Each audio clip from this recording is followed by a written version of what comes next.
you related some experiences you had with a priest who was twice your age, right?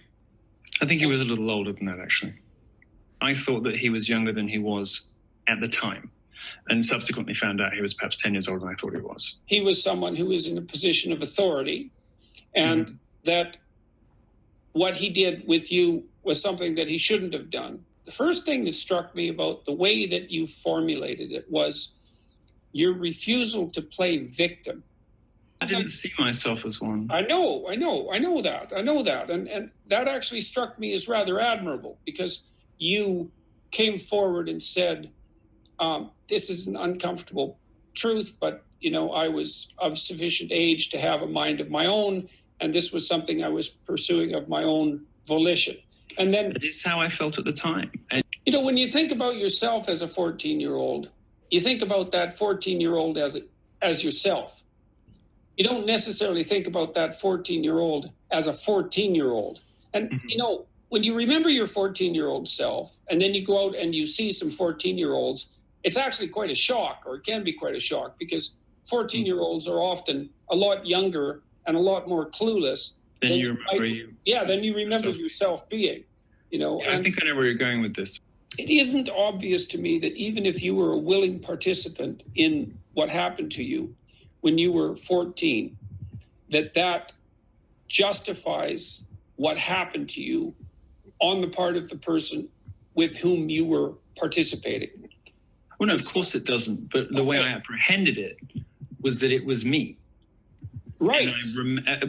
And when I said a moment ago, I think I know where you're going with this, I can interject with a very small data point that I think explains how I think about this after some time and reflection, which is I have something now that I didn't have in 2017, which is a relationship with my stepson. And he is 16. And when I think, let's not finish that thought. But when I consider how old he is and put myself at that age, suddenly the horror that I see in everybody else's faces that I have never felt myself about what happened to me, and therefore has never been communicated from me, a sort of acknowledgement and awareness that this is not normal, and that this is a horrifying and terrible thing to happen to a small person. I never apprehended it like that, because I just thought of that 14-year-old as me today. Right. Now I'm experiencing getting to know a child as a co-parent, as a stepmom. And now I get it. Okay. Okay. All right. So, I've seen this with my clinical clients, who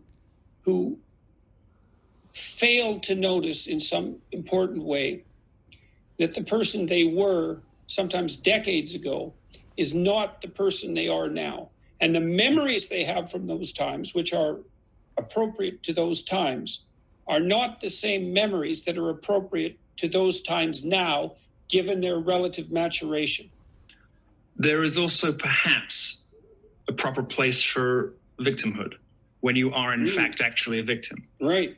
And I think that now I perhaps realize that I was one. I look at somebody I care about who is 2 years older even, and the thought of me at that age and someone taking advantage, suddenly I get it. I'm like, I would kill the guy. I would walk over there, I would shoot him in the head. Like, I get it now. The second novel of the trilogy, the main issues dealt with are Anna's immersion into Christian's world and his past colliding with his present. The first point of conflict is the return of Leela, one of his ex-submissives. So with this girl, she all of a sudden appears in front of his housekeeper and slashes her wrists when Christian is away with Anna.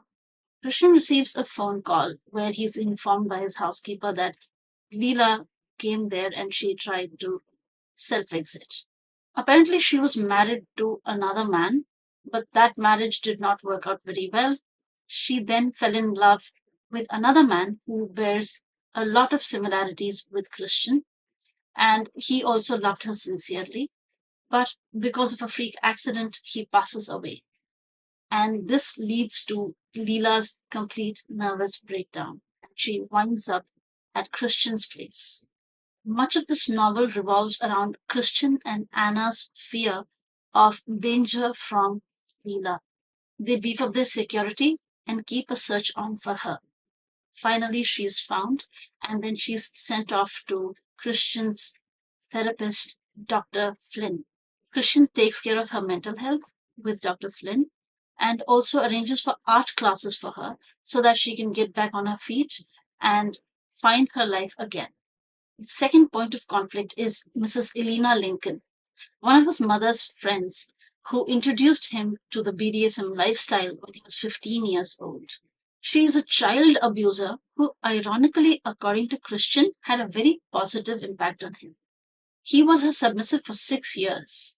He was a problematic child and got into fights and got expelled from his schools regularly. But engaging with Elena allows him to calm him down and focus his energies into becoming a successful entrepreneur.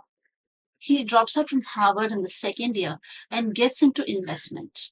Elena provides him with a loan of 100 grand to start his own business. So even though she did take advantage of a minor, she helped him to become the man that he is today. Because of the positive influence that she had on him, Christian is unable to see the ways in which Elena stole his childhood.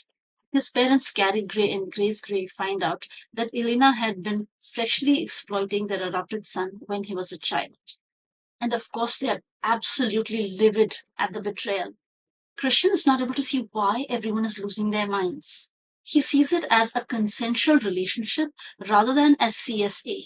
He keeps insisting to Anna, Grace, and Carrick that this was a beneficial arrangement and completely consensual, even though all three of them are utterly repulsed by Elena. Second book in its entirety involves resolution of his situation with Leela and the ending of his relationship with Elena. Christian becomes more and more emotionally involved with Anna.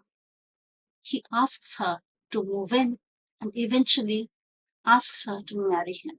He also has a near fatal helicopter crash orchestrated by Anna's boss, Jack Hyde.